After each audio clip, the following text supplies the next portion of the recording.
Loose 10 kgs इन 10 days, loose 15 kgs इन 15 days।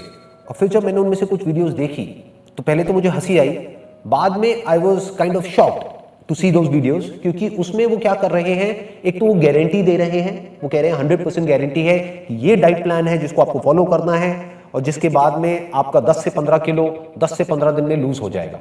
एक तो ये बहुत बड़ी बकवास है।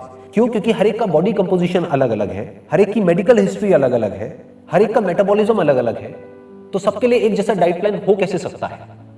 और अगर आप किसी भी पर्सन से जो कि इस फील्ड में एक्सपर्ट है उससे अगर आप बात करेंगे और समझने की कोशिश करेंगे तो ये प्रैक्टिकली पॉसिबल ही नहीं है जो वो क्लेम कर रहे हैं। प्लस जो एक और इंपॉर्टेंट चीज यहाँ पर समझने वाली है वो क्या है कि जितनी भी क्रैश डाइट्स होती हैं जहां पर कि फॉर एग्जांपल आपकी बॉडी की जो रिक्वायरमेंट है दैट इज अराउंड 2000 कैलोरीज, उसको सीधा ही कम कर देते हैं 600 कैलोरीज, 700 कैलोरीज, 800 कैलोरीज, तो वो आपके लिए बहुत ही ज्यादा खतरनाक हो सकता है। हो सकता है आप कहीं पे रोड क्रॉस कर रहे हैं, अपना कोई काम कर रहे हैं, आपको चक्कर आ जाए, आप गिर जाए, आपकी डेथ तक हो सकती है। तो अगर ये सब जो यूट्यूब पे सिखाया जा रहा है डाइट के नाम पे, वेट लॉस के नाम पे, अगर वो एक सही डाइट नहीं है या वो एक सही इंफॉर्मेशन नहीं है तो सही डाइट क्या है, सही इंफॉर्मेशन क्या है? जैसे आपने अभी बोला कि ये वेट लॉस जिस तरह की वीडियोस आजकल आ रही हैं यूट्यूब पे and people are blindly following it without going into the depth of it, और उसके क्या हार्मफुल इफेक्ट्स हैं, साइड इफेक्ट्स हैं। So it's better to consult a specialist, to consult a nutritionist, किसी एक्सपर्ट को कंसल्ट करना चाहिए। As you said every body is different, every person is different. सो हमें अपनी बॉडी के हिसाब से, अपने ब्लड टेस्ट रिपोर्ट्स के हिसाब से, अपने ब्लड ग्रुप के हिसाब से we should go for a diet plan. अब जैसे लोग कहते हैं diet plan losing weight is not everything. Losing weight in a healthy way, basically in a healthy manner. और वो हेल्दी वे क्या होता है, आप वेट तो लूज कर रहे हो, उसके साथ साथ आपकी इम्यूनिटी लेवल्स बढ़ रहे हैं, आपके एनर्जी लेवल्स बढ़ रहे हैं, आपकी बावल मूवमेंट्स और बेटर हो रही हैं, स्टमक इश्यूज आपके बेटर हो रहे हैं, स्लीप आपकी बेटर हो रही है।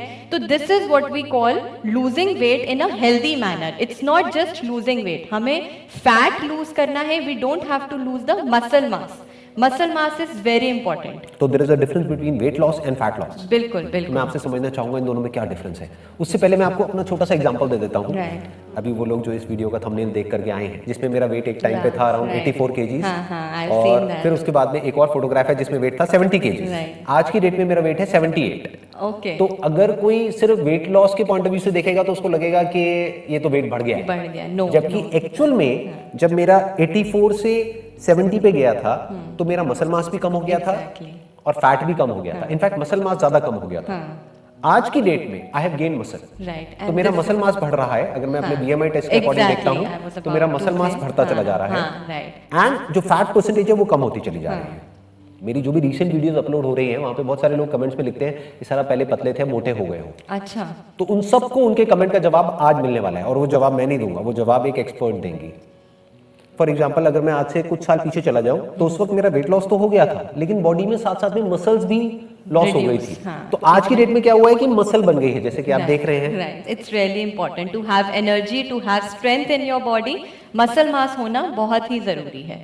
देखो 3 तरह का बेसिकली बॉडी में वेट बढ़ना होता है। इट्स नॉट वेरी इंपॉर्टेंट कि हमें सिर्फ वेट ही लूज करना है, वेट लूज करना है but in a healthy manner, जो कि हम डिस्कस कर रहे हैं। तो 3 तरह का बॉडी वेट होता है। वन इज वाटर रिटेंशन की वजह से, the other one is fat and the other one is कि जो लोग मसल मास लूज कर देते हैं। वाटर रिटेंशन जो होता है वो तो आता जाता रहता है, सॉल्ट इनटेक की वजह से है।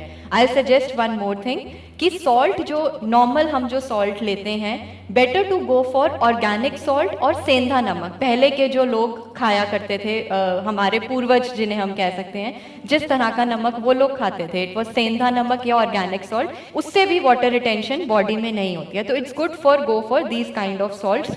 Other is what we are talking about fat percentage, कि हमें फैट लूज करना है। जो बॉडी बेली होता है, नॉर्मल हम इंडियंस में क्या होता है, लोअर में फीमेल्स में बेली मास ज्यादा होता है। तो लोग फीमेल्स आर लाइक कोई घर में शादी है, if they want to go for a holiday, तो उनसे उससे पहले they come to me like they are like बस आप वेट लूज करवा दो, कपड़े पहनने हैं, they want to look good, कपड़े अच्छे लगने चाहिए, प्रेजेंटेबल लगना, फोटोज अच्छी आनी चाहिए। एग्जैक्टली। तो पीपल हैव दिस माइंडसेट, बिना ये सोचे समझे कि ये नहीं पता तैयार होके वहां जाएंगे, दे आर रेडी, पता चले चक्कर खा के गिर जाए। कि वेट लूज इस लेवल का करना है कि they just want to look good, सिर्फ माइंडसेट ये है कि पतले होना है, वेट लूज करना और है। यूट्यूब पे गए, सर्च किया और देखा कि ये डाइट होती है और ब्लाइंडली उसको फॉलो करना शुरू कर दिया। And as you mentioned earlier, every body is different, every cell is different, सबकी अपनी कॉम्पोजिशन है, सबके अपनी ब्लड रिपोर्ट्स हैं, अपना ब्लड ग्रुप है। सो ऐसा कुछ भी हमें ब्लाइंडली कभी भी फॉलो नहीं करना चाहिए। Please please, it's my request. इसके बहुत मेजरली बैड साइड इफेक्ट्स आते हैं।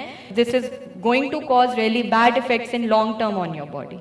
मतलब आप ये कह रहे हैं कि एक तरह का खाना किसी के लिए अच्छा भी हो सकता है और वही खाना किसी के लिए बुरा भी हो सकता है। Agree, ये समझना बहुत जरूरी है। बहुत जरूरी तो it's not like one size fits all. Exactly कोई टी शर्ट है, every size is not fit. किसी को मीडियम आएगा, किसी को लार्ज आएगा, किसी को एक्स्ट्रा लार्ज आएगा। Right. So it's according to your own body style और योर ओन बॉडी शेप कि आपको क्या चीज फिट होगी।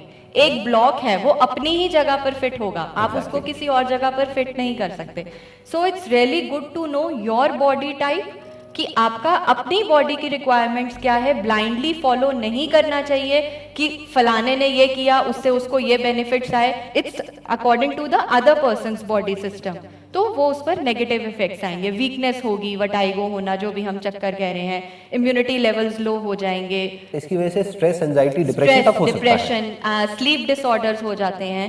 बावल मूवमेंट्स जिसकी हम बात कर रहे हैं कि कॉन्स्टिपेशन इश्यूज, अगर फाइबर एक ऐसी चीज है, सपोज उसकी कंजम्पशन आपकी डाइट में अच्छी नहीं है, तो कॉन्स्टिपेशन इश्यूज होने के, बावल इश्यूज होने के बहुत चांसेस होते हैं। तो वेट लॉस एक हेल्दी वेट लॉस होना चाहिए, जिसको हम बार बार एम्फसाइज कर रहे हैं। हमें वेट लॉस पर नहीं जाना, हमें फैट लॉस पर जाना है। So we should emphasize on this again and again. People should come to know this point कि weight loss तो आप कर सकते हो, weight loss is not a big issue, लेकिन आपको फैट लूज करना है, आपको बेली फैट लूज करना है, या आपको इम्यूनिटी लेवल्स बढ़ाने हैं। ये नहीं रोज सुबह आप वेइंग मशीन पर चढ़ गए, आपने देखा ओ वाह आज 1 किलो और वेट कम हो गया, अरे वाह आज हमने सॉल्ट का कंजम्पशन नहीं किया तो और लूज हो गया।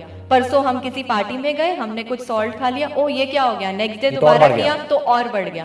तो this is very temporary. Weight loss 1 kilo 2 kilo होना, ऑन अ जनरल क्राइटेरिया 1 से 2 पाउंड्स वेट लॉस नहीं होना चाहिए इन 1 वीक।